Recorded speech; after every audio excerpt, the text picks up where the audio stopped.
नमस्कार साथियों, मैं एडवोकेट सोनू कुमार आपके अपने यूट्यूब चैनल कोर्ट जेनिक्स में स्वागत करता हूं और आशा करता हूं कि आपने मेरा चैनल ये सब्सक्राइब कर लिया होगा। तो दोस्तों, हम आने वाली जो टॉपिक्स हैं हमारे, वो जुडिशरी के ऊपर डिपेंड होंगे कि जुडिशरी के अंदर कौन कौन से इंपॉर्टेंट क्वेश्चन आते हैं, कौन कौन से इंपॉर्टेंट केस लॉज होते हैं और उनको कैसे हमें एलोबरेट करना चाहिए। तो दोस्तों, आज इसी सीरीज़ में हम चैप्टर नंबर 33 CRPC को स्टार्ट करेंगे, जिसके अंदर बेल और बेल बॉन्ड को डिस्कस किया जाता है। तो ये जो टॉपिक है बेल, ये हमारी कोर्ट के मैटर के लिए भी और हमारी जुडिशरी के लिए भी इसके बिना हमारा काम चलने वाला नहीं है, क्योंकि हर एक बार चाहे वो प्री हो या मेन हो, बेल का क्वेश्चन आना ही आना है। लेकिन बेल के सिर्फ 4 ही सेक्शन मैं कहूँगा कि उसमें याद करने वाले हैं और लिखने वाले हैं। 436 जिसमें नॉन बेलेबल, जो बेलेबल ऑफेंस हैं उनमें बेल का राइट है, और 437 में नॉन बेलेबल है, 438 में एंटिसिपेटरी बेल है, और 439 में special power of high court और सेशन कोर्ट है बेल देने के बारे में। सारे के सारे जितने भी क्वेश्चन हैं इन 4 सेक्शन पर डिपेंड रहते हैं। हम इन 4 सेक्शन को ही इसमें एलोबरेट करते हैं। 4 सेक्शन को एलोबरेट करने का तरीका और कैसे कैसे ये क्वेश्चन आते हैं, हम उनके बारे में डिस्कस करेंगे। तो हम क्वेश्चन देखते हैं कौन कौन से हैं वो। तो देखिए दोस्तों, ये bail and bail bond section 436 से 450 है। 450 में वो 439 के बाद तो फिर उसकी 440 41 में तो बेल बॉन्ड और जो बॉन्ड्स क्या देने हैं, क्या उनकी उसमें बेल बॉन्ड की कंडीशन होती हैं, वो सारी की सारी आती हैं। लेकिन जो मेन क्वेश्चन हमारे बनते हैं कि एंटिसिपेटरी बेल और बेल, उसकी कंडीशंस, इन्हीं के बारे में। जैसे हम क्वेश्चन नंबर 2 पढ़ते हैं कि व्हाट इज़ बेल, बेल क्या है। In what case discretion of the court of bail to any person apprehending arrest may be given under section 438 of CRPC। तो हम जानते हैं 438 के अंदर सारी की सारी वो कंडीशन दी हुई है कि हम कौन कौन सी कि भी किस प्रकार से अब एंटिसिपेटरी बेल हम ले सकते हैं। तो सबसे पहले कि where any person is reason to believe that may be arrested, जब उसे पता है कि अब उसे भी मेरे को कोई अरेस्ट करने वाला है, पुलिस ऑफिसर्स मुझे अरेस्ट करने वाले हैं, तो वो कोर्ट के आगे एंटिसिपेटरी बेल डाल सकता है। लेकिन उसकी कंडीशंस जो भी हैं भी, उसमें कब बेल मिलेगी कब नहीं मिलेगी, वो 438 में है। तो 438 इसमें हम पूरा का पूरा डिस्क्राइब कर देंगे। क्वेश्चन नंबर 3 है when may be a bail taken in a case of non bailable offence. अब 437 इसमें आ जाता है। भी 437 के अंदर वो सारी की सारी कंडीशंस हैं कि किस में नॉन बेलेबल ऑफेंस में कब और क्यों बेल ली जाती है और उसकी कंडीशंस क्या क्या हो सकती हैं, वो सब उसमें डिस्क्राइब किया हुआ है। क्वेश्चन नंबर 4 है when can bail be guaranteed to a person accused of non bailable offence. वो सारी की सारी कंडीशन है नॉन बेलेबल ऑफेंस में कब दे सकते हैं। या तो फिर वो कोई अंडर एज हो, 16 ईयर से अंडर एज हो, कोई महिला हो या सीनियर सिटीजन हो, उन सभी वो जो कंडीशन है सभी की सभी हमारी 437 में लिखी हुई है। नंबर 6 है discuss in detail to provision relating to anticipatory bail provided in the code of. जो सारी सारी कंडीशन है 438 में वो हमारी दी गई है एंटिसिपेटरी बेल के लिए। नंबर 8 है bail can be a matter of discretion if the offence is bailable and the scope of discretion depend upon the various circumstances. तो जब नॉन बेलेबल ऑफेंस है तो नॉन बेलेबल ऑफेंस की जो सारी कंडीशन है वो 437 CRPC में लिखी गई हैं। उसके बाद है नोट ऑन एंटिसिपेटरी बेल। 438 इसमें पूरा पूरा डिस्क्राइब कर देंगे भी एंटिसिपेटरी बेल क्या होती है और कब कब कौन कौन सी कंडीशनें उसमें लगाई जाती हैं। उसके बाद है question number 10 what is mean by the anticipatory bail के बारे में आप क्या जानते हैं। Under what provision of law it may be claim, by which court is may be granted, can you cite some supreme court two judgment on this matter. तो anticipatory bail क्या है, सारी सारी ये एंटिसिपेटरी बेल है वो जो 438 में उसकी सारी कंडीशन उसमें लिखी गई हैं। उसके बाद है question number 12 point out the limitation in the entertainment of second bail application. तो दोस्तों, हम जैसे जानते हैं कि सेकंड बेल एप्लीकेशन की कोई लिमिटेशन नहीं है। जब भी कोई भी सर्कमस्टांसिस अगर चेंज होते हैं उस केस के अंदर, तो हम सेकंड बेल एप्लीकेशन उसमें लगा सकते हैं। क्वेश्चन नंबर 13 है the chief judicial magistrate of Amritsar granted anticipatory bail to an MLA as he was apprehended arrest in a murder case and issue the necessary direction examine the validity of the order। तो दोस्तों, section जो 302 है वो एक session trial है, और session trial के case की बेल है वो चीफ जुडिशियल मजिस्ट्रेट कैसे सुन सकता है। तो ये जो ऑर्डर है वो इलीगल है और इसकी जो कंडीशन है सारी की सारी जो एंटीसिपेटरी के अंदर हैं उसमें दी गई हैं। और जैसा कि मैंने बताया कि जो चीफ जुडिशियल मजिस्ट्रेट है उसकी पावर ही नहीं है, क्योंकि जो सेक्शन 438 है उसका पार्ट 1 है, उसको मैं एक बार रीड आउट कर देता हूँ ताकि आपकी ये कंडीशन आपको ये समझ में आ जाए। इसमें सबसे पहले जो लिखा गया है, तो उसका जो पहला पॉइंट है, जो पहला सब सेक्शन है 438 का, वो रीड आउट कर देता हूँ आपके लिए कि where any person has reason to believe that to he may be arrested on accusation of having committing a non-bailable offence, he may apply to High Court or the Court of Session for the direction under the section that in the event of such arrest he shall be released on bail। तो इसमें specific लिखा गया है कि high court में और या फिर सेशन कोर्ट में हम उसके लिए अप्लाई कर सकते हैं। तो जो सेक्शन 13 है, जो क्वेश्चन 13 है, उसमें जो चीफ जुडिशियल मजिस्ट्रेट द्वारा जो बेल दी गई है वो इलीगल है, वो शुरू से ही अब इनिशियो है। क्वेश्चन 4 है, given a critical appraisal of provision relating to the anticipatory bail in the code of criminal procedure. तो हम इसके अंदर एंटीसिपेटरी बेल की जो कंडीशन है 438 की, वो सारी की सारी इसमें एलोबरेट कर देंगे। उसके बाद है उसके बाद है सेक्शन क्वेश्चन 15 कि discuss the guiding principle for grant of bail in bailable and non bailable offence.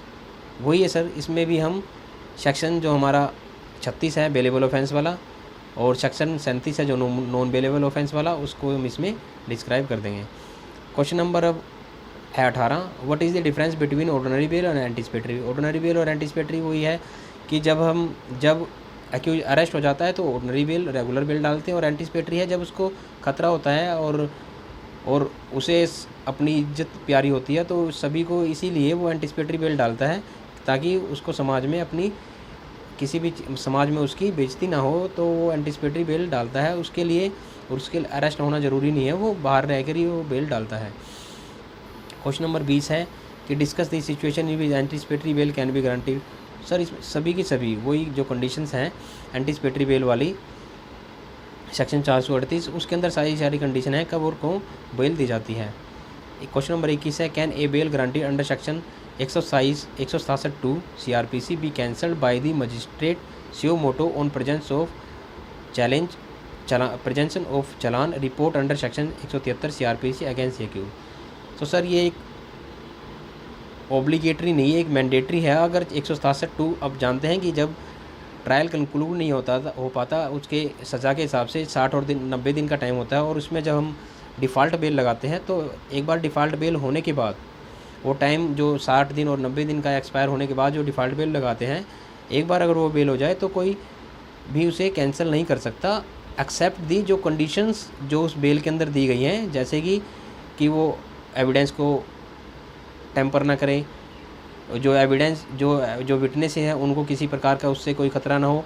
जब तक कि वो चीज़ें ना आएंगी जो कैंसिलेशन ऑफ बेल के लिए ज़रूरी होती हैं, वो नहीं आएंगी जब तक इस वाले सेक्शन में चालान पेश होने पर वो कैंसिल नहीं की जा सकती। ये ओब्लिगेटरी है, मैंडेटरी वैसे ये मैंडेटरी है पूरा सेक्शन कि इसमें एक बार बेल होगी तो उसको हम कैंसिल नहीं करवा सकते एक्सेप्ट दी जो कंडीशंस जो कैंसिलेशन की होती हैं उनको वो जब तक वो ना आए केस के अंदर।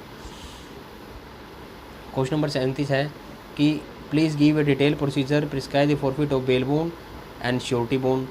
तो फॉरफिट करने के लिए जो 446 के अंदर कंडीशन दी गई हैं उसके अंदर सभी कंडीशन हैं भी फॉरफिट कब करते हैं, कैसे करते हैं। उसके बाद है 32वां कर लेते हैं हम, what is the anticipatory bail and under what circumstances can be granted, discuss the law in lighting of the latest supreme court judgment, can a be granted anticipatory bail in a case, be ground the both and supported by the case law. तो इसमें हम case law लिख देंगे anticipatory वाला। तो question 32 में हम भी कौन सा केस लॉ है जो हम डिस्कस कर सकते हैं। तो सबसे जो इम्पोर्टेंट केस लॉ है Gurbaksh Singh Sibbia versus state of Punjab 1980 का 2 सुप्रीम कोर्ट पेज नंबर 565। तो इसको हम डिस्कस इसके अंदर कर सकते हैं। उसके बाद है 35वां, कैन बेल भी taken in case of non available offence. वो कंडीशन सारी की सारी जो 437 में उसके अंदर कंडीशन लिखी गई हैं कब हम इसको बेल दे सकते हैं। तो जितने भी ये क्वेश्चन है सर आप इनका प्रिंट आउट ले सकते हैं और आप जब इनको सभी को पढ़ोगे तो आपको लगेगा कि जो ये 4 सेक्शन जो मैंने बताए हैं, 436, 437, 438 और 439, सभी के सभी क्वेश्चन इसी के अंदर कवर हो जाते हैं। इसी के अंदर कवर हो जाते हैं कि भाई सारे क्वेश्चन जो एंटिसिपेटरी बेल या बेल की condition, regular bail, bail of right, सभी के सभी हम इन्हीं के अंदर डिस्कस हो जाते हैं। तो हम इन 4 सेक्शंस को अच्छी तरह से पढ़ना है। पढ़ने के बाद उसे एलोबरेट करना है, तो ताकि कोई भी क्वेश्चन जब हमारे पास आए तो हम उन जो कंडीशंस हमारे इन सेक्शन में दी गई हैं, हम इन सभी को उसमें लिख सकें। तो ये जितने भी क्वेश्चन हैं, सभी के सभी क्वेश्चन एंटिसिपेटरी बेल और बेल की रिगार्डिंग सभी के सभी ये क्वेश्चंस हैं। और इनमें 4 जो मेन जो सेक्शन है उन्हीं को हमें सीखना है और समझना है। तो आशा करता हूँ कि आपको ये वीडियो अच्छी लगी होगी। तो जाने से पहले मैं आपको जो केस लॉ हैं, 11-12 केस लॉज हैं, उनके बारे में मैं आपको डिस्कस कर देता हूँ कि वो केस लॉ कौन कौन। ये 11 मैंने लिस्ट निकाली हुई है जो इम्पोर्टेंट केस लॉ हैं, जो एग्ज़ाम में आते हैं और प्री में मैक्सिमम पूछे जाते हैं। तो सबसे पहले है जो हमारे कोर्ट में भी काम आता है, जो सबसे पहला ये है कि a court can not reject a surety because he and और his state is situated outside the city. State different state में है अगर वो है तो कोई भी कोर्ट इसलिए बेल वो रिजेक्ट नहीं कर सकती। ये केस लो है Motiram versus state. Exercise of power to grant bail to a prisoner by the high court, कि हाई कोर्ट का कोई भी जज जो इंस्पेक्शन के लिए आता है वो किसी की बेल नहीं ग्रांट कर सकता उस इंस्पेक्शन के दौरान। तो ये केस लो है Jasbir Singh versus state of Punjab. तीसरा है the supreme court held that any number of public, कोई भी पब्लिक का member who has a concern in a matter can move A high court for cancellation और बेल अंडर सेक्शन 439 का 2 का जो part है उसके अंतर्गत कैंसिलेशन के लिए वो जा सकता है। केस लो है आर राथिनम वर्सेस स्टेट। नंबर 4 है the supreme court elaborate discuss the nature and scope of anticipatory bell, वो है Gurbaksh Singh versus state of Punjab, 1980 की है सुप्रीम कोर्ट की जजमेंट। इसके अंदर सारी कंडीशंस जो है एंटिसिपेटरी के बारे में लिखी गई हैं। अगर हम इसको पढ़ेंगे तो हमें पता लग जाएगी भी एंटिसिपेटरी बेल कब और किन कंडीशन में लगती है, कब हमें एंटिसिपेटरी बेल आसानी से मिल सकती है। 5वां है supreme court held that the anticipatory bail may no be limited in a point of limit, के में एक बार एंटिसिपेटरी अगर मिल गई तो वो लिमिटेड टाइम के लिए नहीं है, वो हमारी रेगुलर बेल की तरह ट्रीट हो जाती है। तो इस जो केस लो है इसके रिगार्डिंग वो है सिद्धनाथ सीतनगप्पा मात्रे वर्सेस स्टेट ऑफ महाराष्ट्र।